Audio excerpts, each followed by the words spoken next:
Sinimula na ng Pilipinas at Amerika ang pagsabak sa amphibious landing exercise sa Zambales. Ito po'y sa gitna ng patuloy na tensyon sa pagitan ng Pilipinas at China kaugnay sa pinagagawang teritoryo sa West Philippine Sea.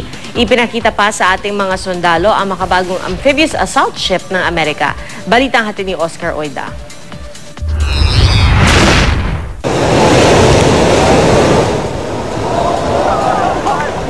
Matinding alon sa Zambales ang kinaharap ng mga sundalong Pilipino at Amerikano sa pagsabak nila sa amphibious landing exercise.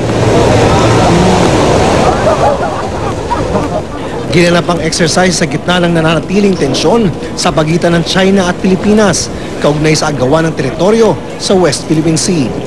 Ang isa nga sa pinag-aagawan na bahagi ay ang Bajo de Masinloc na sakop ng Zambales. We're strictly here for military purposes to work with our partners in the Armed Forces of the Philippines. There is no specific activity in the exercise that is designed to about Scarborough.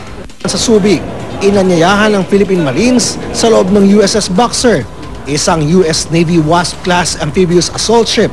Baka sa mukha ng ating mga kawal ang labis na pagkamangha. It's a capable airport and landing craft delivery platform. So it's capable of delivering surface craft to shore for a variety of missions, and it's also capable of flying off its deck multiple helicopters and tilt-rotor aircraft in order to conduct missions required. Sa ilalim na bahagi ng barko na kung tawagin ay well deck, may mga naglalakihang truck, mga tangke at iba pang ground combat element vehicles. Kasya rin dito ang tatlong landing craft air cushion o LCAC o sasakyang pandagat na kayang maghatid sa dalampasigan ng mga kawal at mga sasakyan hanggang sa 60 tonelada. Ito yung tinatawag na flight deck ng USS Boxer, isa sa mga kinukonsiderang pinakamalaking amphibious na barko ng bansang Amerika. Dito sa flight deck kaya nila magkarga hanggang sa 20 aircraft.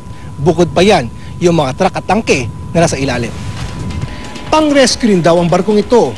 Sa ikalawang palapag, may pagamutan para sa mga sundalong sugatan at lugar para kumpunihin ang mga nasisirang aircraft. Kabilang sa crew ng USS Boxer ang mahigit 50 PhilAm.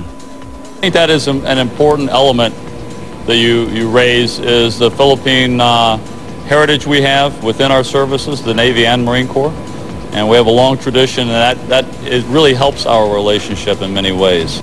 Some of my best sailors and Marines over the years, when I've come here to train in the past, have had the element of the Tagalog speaking and cultural awareness that helps us interact and continue to maintain a great relationship with our Philippine partners.